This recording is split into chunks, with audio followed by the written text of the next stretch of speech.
Ավելնորդ քաշը ես մտածում եմ, որ չէր լինի, եթե ես ստրեսի մեջ չընկնեի, որովհետև 52 կիլոգրամով դուրս եմ եկել հիվանդանոցից ու այդ շրջանում շատ վատ առողջական վիճակի մեջ էի գտնվում, հեմոգլոբինս շատ ցածր էր ու ինձ կողքից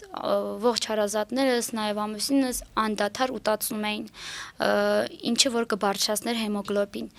հիմնականը դեղորայք ու այդ ընթացքում բավականին շատ քաշ հավաքեցի, 15 կիլոգրամ ավել, ու ես չէի ընդունում ինձ, ոչ թե ամուսինս չէր ընդունում, ոչ թե նեղվում էր, բայց ես ինքս ինձ միջև առեսօր չէի ընդունում, բայց երեկ քննարկում ունեցանք մի կնոջ հետ, ես քննարկում ունեցա մի կնոջ հետ, ով կարելի է ասել երեկ իմ մեջ մեծ փոփոխություն կատարեց ու ասեց դու քեզ պիտի ընդունես այսպես ու դու կտեսնես թե քո քաշը ոնց կիջնի։